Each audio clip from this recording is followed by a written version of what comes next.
Mr. Marshall. What can we do for you today? Do? I think it's about time you really did something. After what you said you did to the brakes yesterday, they were just as bad again this morning. What goes on? I was certain we had you all fixed up. It's the same story. When I pulled up to that first stop street, the pedal went almost to the floor before I got any action. Don't you fellas know anything about brakes? Mr. Marshall, we've done everything we know to correct that condition. I'd like to follow this through personally, so why don't you leave the car with us today and I'll get someone to run you over to your office. Well, okay, but mind you, don't bother to call me until you know it's right this time. Wow, Jim. Did you hear that owner chew out Hank about his brakes? What's the matter? Did you lose your touch on brake adjustments? Oh, lay off, Tech. Just because you've been visiting the training center again, don't make like an expert. I tell you, I've done everything in the book with those brakes on Mr. Marshall's car. Uh-oh. Here comes Hank. Looks like you're in for it for sure. Well, Tech, I certainly hope this is no social call. We've got a problem here, and I hope you can come up with some answers. We overheard you two discussing brakes, and it'll probably surprise you to know that I think we found the solution to your brake problem. First, though, I want Jim to tell me exactly what he did yesterday when he worked on that car. First, I examined the master cylinder fluid level. Then I bled the hydraulic system using the pressure tank. Next, I adjusted the shoes like Hank said. Finally, Hank and I went out on a road test, and the brakes had a nice high pedal. You didn't seem to miss a thing, Jim. Apply the brakes a couple of times, then put her up on the hoist, will you? Maybe I can help by showing you some tips I just picked up. Right away, Tech. Now, Jim, the first thing you do is turn the wheels forward and backward and feel for dragging brakes. Tech, the brakes on this wheel are tighter than they should be. Sure puzzles me. I know they were free yesterday. Okay, now we're getting somewhere. Jim, grab this rubber mallet and tap the tires several times. Just enough to jar the brake shoes. Don't try to knock the wheel off. Then turn the wheel again. Gotcha, Tech. Say, this wheel turns easier. What kind of magic was that? No magic at all, my boy. Whether you know it or not, the brake shoes were hanging up on the dust shield platforms. They hadn't released as they should have when the brake pedal was released. This pretty well sums up Mr. Marshall's trouble. On some stops, the brake pedal was at normal height. Then again, on other stops, the pedal was quite low. The pedal height just wasn't consistent. I understand the problem now, but what's the fix? Well, first, let's get the wheels and drums off so we can get a look at the brakes.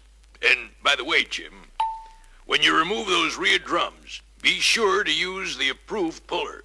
That way you won't damage the axle shaft thrust block or wheel bearings. Okay, Tech. I'll use the right one. I'll have these drums off in a jiffy. Well, there they are. Now what? First, let's use the air hose and blow the dust out of the brakes and the drums. Next, let's get those shoes off so we can look at the platforms. Will do, Master, will do. Yep, just what I thought. Those platforms are pretty badly scuffed by the contact loops on the shoes. Sometimes a buildup of paint on the platforms will cause the shoes to hang up. But in this case, the loops have been digging in. Jim, if there was just a paint buildup on the platforms, you could scrape it off. But it looks to me like you'll have to smooth the rough spots off those platforms with fine emery cloth. Okay, Hank. I'll take care of that right away. Take it easy, Jim. Remember, Hank said just smooth them off. You'll have to dress down the sharp edges of the loops which rest on the platforms too, Jim. The sharp edges will keep on digging in, and the shoes will continue to hang up if you don't. I'll take care of that right away. Before you do any work on those shoes, Jim, better look them over first. Be sure they have the letters D, P, C, D stamped on the web, indicating that they're approved shoes. In addition, look at the wear pattern on the lining. You see, an uneven wear pattern often means a twisted shoe, and that will often cause a shoe to hang up. If you find either condition, the shoes should be replaced. These shoes look all right to me. I'll dress the loops down as Tech suggested. Don't go overboard with the file. Just dress down the edges of the loops, and for a distance of about a ½ inch each side of the loops to provide a smooth surface. If you take off too much, It'll result in poor shoe contact and brake noise. I'll take it easy, Tech. Tech, occasionally we found a new or relined shoe with a lining overhanging the edge of the shoe on the dust shield side. We've had to dress that lining down with a file before installing the shoe. That's a good point, Hank. You have to watch that. There is one other thing Jim would have to do on this job if he were installing new or rebonded shoes, and that is measure the toe and heel end clearance between the lining and the drum. This should be 4 to 5 thousandths.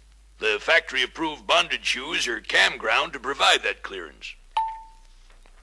Jim better wipe off the dust shields to remove all dust and dirt, too.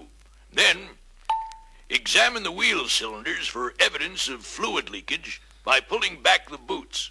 If you see any fluid in the boots, better recondition the cylinders, being sure to use approved service parts. Tech, you know me. I use only the best.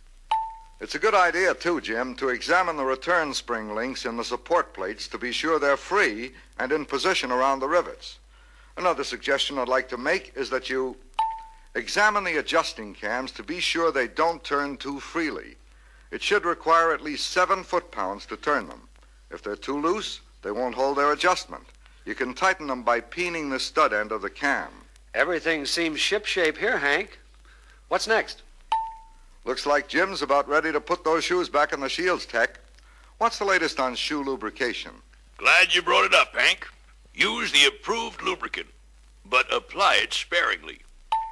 Just spread a thin film on the platforms, on the shield, and on the shoes at the shoe ankle reaction area ends, at the cam fingers, at the holes for the guide rods, and in the shoe slots and the push rods. And keep it off the linings. I'm willing to bet these shoes won't hang up again after I give them this treatment. I'm with you on that, Jim. While you're installing the shoes, I'll get those new shoe return springs we just received. Use the approved tool to install these new 10-pound heavier return springs. Be careful, too, that you don't overstretch the spring loops when you pull them into position. I'll watch that, Tech. I see these are a nice bright red instead of dark red like the old ones. Right. Now, these new springs require 55 to 65 pounds pull on the end of the shoes to start the shoe moving. Use this scale to test them. I see what you mean. These are okay. One other thing, Jim. When you install these new springs, be sure you put them on the other side, too. That is, on both fronts or both rears. Okay, Hank, I'll remember that. Now, before you install the drums, see that the cylinder push rods are properly located on the web at the toe ends of the shoes. Also, lightly hand sand the contact surface of the drums to remove any foreign matter that might be sticking to the drums. Go ahead and install the drums and adjust the brakes, Jim. Let me know when you're ready and we'll road test it. And by the way, before you adjust the cams, apply the brakes once or twice just to be sure the push rods stay in place on the shoes. While Hank and Jim are road testing that job, why doesn't someone turn this record over? These brakes sure worked fine on the road test. Mr. Marshall will be quite pleased with his car now. I'll sure know how to handle any future cases we get like this. That's fine, Jim. Now, on cars without power brakes, we've had an occasional report of the brake pedal failing to return as it should. This applies to earlier models using the one-piece push rod. Yes, I've heard about that. Have you got an answer for it? Yep. It's a coil spring held in place by a slotted retainer. It's very easy to install, too. Here's how it's done. Disconnect the push rod at the pedal. Then slide the boot forward out of the groove. Slide the spring over the rod and boot and install the retainer in the groove in the rod. Then move the end of the boot back into the groove. Connect the rod to the pedal and be sure to tighten the push rod bolt nut. You'll notice that this spring and retainer are being used on current models. However, the push rod is 1/8 inch longer than on past models, which raises the pedal height approximately 1 inch. This longer push rod and other repair parts are now available in a master cylinder repair package. These parts can be installed on all past models using the one-piece push rod. I see. Then owners of older models can have the benefit of more pedal reserve, too. That's right, Jim. don't ever let me catch you installing any additional springs, because the extra pull on the pedal may pull the push rod from the master cylinder piston. I'll watch that, Tech. Fine, Jim. Now, on cars equipped with power brakes, always be sure the pedal has between 1/16 and 1/8 of an inch of free play. That's to prevent the possibility of brake drag due to the master cylinder piston not returning fully to the released position. I'll keep that in mind, Hank. Say, Tech, have you come across a correction for that pulsating pedal condition that occurs just before the car comes to a stop? Well, suppose you tell me what you've been doing for it. Well, we found that the trouble can usually be traced to brake drums that are badly out of round. How do you check for a out-of-round drum? Well, first, raise the car about 3 feet off the floor, then have a helper apply the brake pedal lightly by hand while you turn each wheel by hand. The wheel that drags, then frees up, is generally the one with the out-of-round drum. There may be more than one, so test all four. By the way, Hank, what causes drums to go out of round? Oh, there are a number of reasons. Probably the most common one is abuse, such as successive panic stops or prolonged use of the brakes, causing drums to overheat. In addition, it can happen when wheels and tires are interchanged from one car to another, particularly when one car has 11-inch brakes and the other has 12-inch brakes. The difference in contour of the two sizes of wheels and drums is sufficient to cause the drums to distort when the wheel bolts are tightened. Another cause would be where the rear axle shaft key is driven too far into the hub. It should be driven in until it is just flush with the outer edge of the hub. I get it. Don't use too much beat. Yes, one more, and it's quite common, too. Uneven tightening or over-tightening of wheel bolts can cause enough distortion to throw the drums out of round. Take my advice, Jim. Just snug them up the first go-round. Then give them the final even tightening. Hold the final torque to 65 foot-pounds on cars with total contact brakes, and you won't have any trouble on that score. Count on me to keep that in mind, Tech.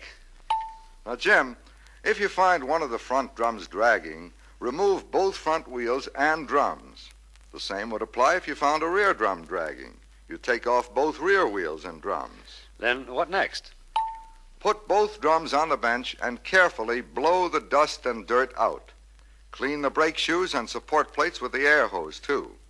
Next, use the drum gauge to check the drums for roundness. Drums that are out of round more than 4/1000ths should be refaced on a grinder. If you don't have a grinder, you'd use a lathe and set the cutter at the finest feed setting. Yeah, turning is all right, except that the cutter will bounce if there is any severe spotting on the drum, whereas the grinder will clean it up easily. That's right. If you reface the drums on a grinder, it's a good idea to use 60 or 80 grit sandpaper to rough up the surface after grinding to shorten the wear-in period. Even though you found only one drum out of round, it's best to reface the drum for the opposite wheel to get the same frictional surface. Then braking results will be equal on each wheel. Now, another thing, don't remove more than 30/1000ths metal on the drum radius or 60/1000ths on the diameter. If they won't true up at this size, both drums should be replaced. That's all pretty clear to me now. Anything else on brakes? One more word of advice, Jim. Brakes are just like any other mechanical part.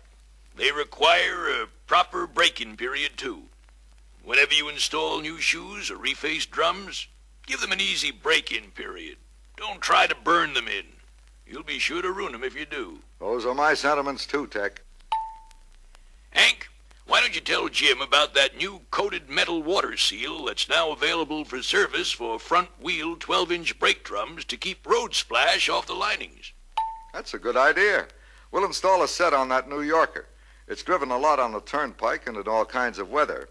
These seals will give the owner the benefit of additional brake sealing. As you can see, this is a one-piece seal that goes on the outer edge of the drum.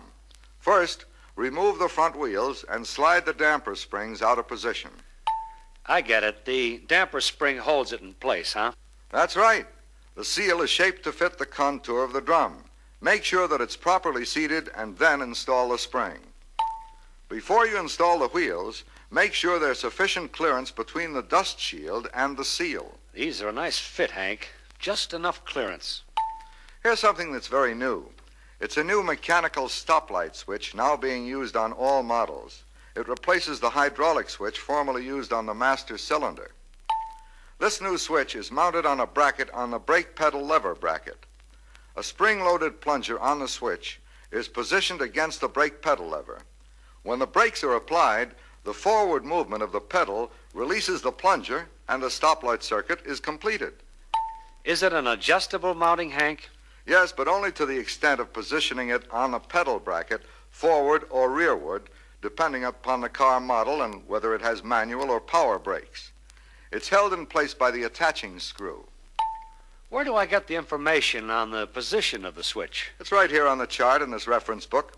It lists the part numbers of the 3 switches used on the various models and gives their positions on the pedal bracket. Follow this and you'll have no trouble. We've gone into a lot of interesting brake conditions here today, fellas, and I hope what we covered will help everyone doing brake work to do a better job. Brakes are such an important part of the car that no service technician working on them can afford not to do his best. How right you are, Hank. Service technicians rely on their customers for a livelihood. So keep up the good work, fellas. I'll be back again next month with some more service tips. So long.